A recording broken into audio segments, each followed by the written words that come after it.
And now we return to our featured presentation.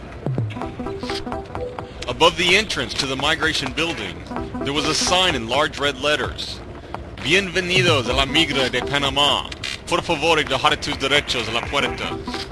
After entering the building, I was called to the front desk. ¿Cómo se llama?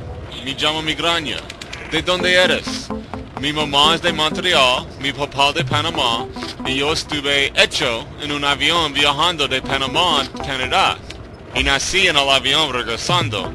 Pero se pasó en el avión cuando estuvimos arriba del Golfo de México, y yo no tengo nacionalidad porque es algo internacional.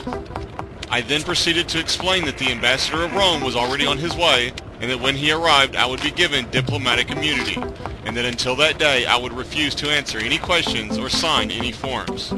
I was immediately declared insane and given my own cell. The receptionist at the front desk was the only of the migration officers who spoke Spanish. All others would let out a combination of grunts and yelps that none of the prisoners could understand. They were obviously in the earliest stages of evolution. The entire group was led by a large horned she-devil breathing fire and pepper spray.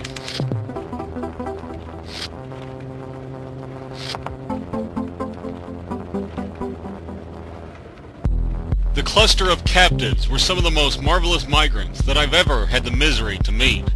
With my neighbors I shared a door along the western wall. The top 10 troops from Africa, tough, talented, and tall. The mightiest Muslims, 6 starving Somalians. Powerful prayers, I would say. They didn't eat, they didn't sleep, heads to the ground all goddamn day. A coquette Kobe from Zimbabwe, wandering his own way, bouncing to Boston to join the Celtics and take down LA. His neighboring nigga, Nigel from Nigeria, all of Africa he'll save. And my main man from Madagascar, though I never knew his name. And the very last, but never least, the hothead hero, Burkina Faso. I never knew that such men actually existed. This wild and woolly warrior had to be at least 8 feet tall, with 600 pounds of pure muscle. With the sound of his voice, the windows would shatter, the walls would shake, and dogs, children, and car alarms would be set off for miles around.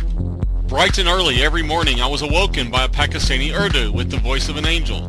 For hours, the air would buzz with his many melodies. One day when I was released from my cage and allowed to freely wander the halls, I entered the section of this sensational singer and found that he was not alone. He was accompanied by a merry band from Bangladesh.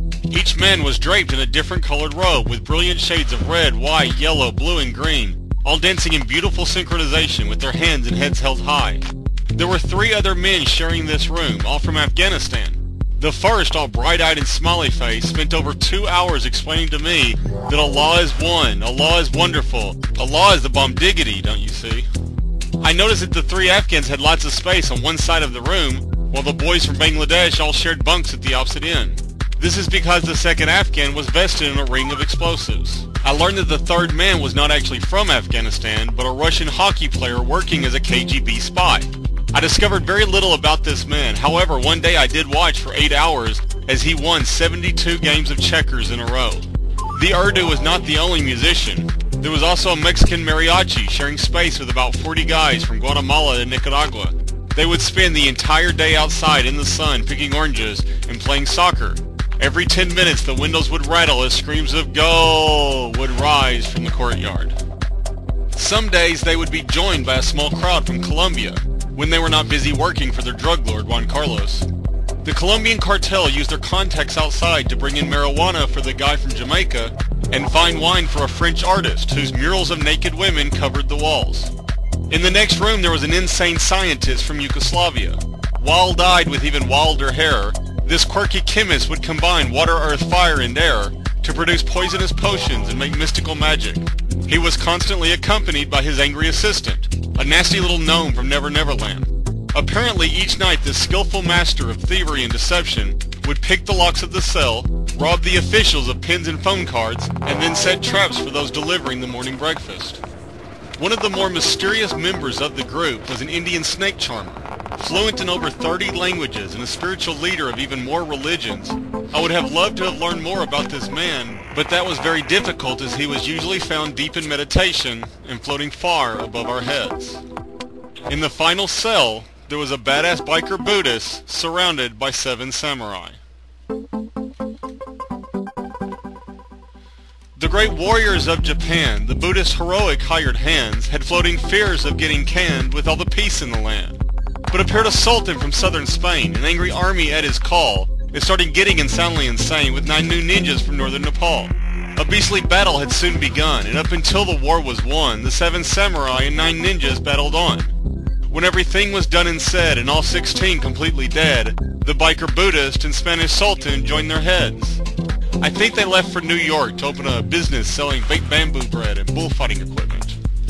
Now if you thought that all that was hard to swallow, then you'd better prepare yourself and just wait, because the rest fell through thoroughly fast as follows in the latest and greatest of escapes.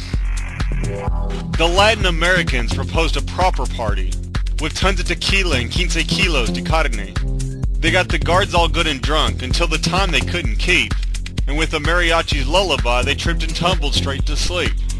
The first 2 doors were destroyed with sulfuric acid, the mad scientist's most meager of means. The Afghan brothers building bombs, what a classic. The last 2 walls were both blown to smithereens. The beastly boss was aroused by the racket, but quickly depleted, defeated, and dead. The floating Indian released a big basket of venomous vipers upon her horned head. The Neverland gnome went to work on the chains, and the giant was freed as the last lock was flipped. Burkina's eyes were intensely insane, and from its frame the final blockade was ripped. The prison pack of my peeps all slammed the sad streets, and navigated to the neighboring nation. And as far as we were all concerned, the crappy country can just burn. A fluorescent flaming camp of collective concentration.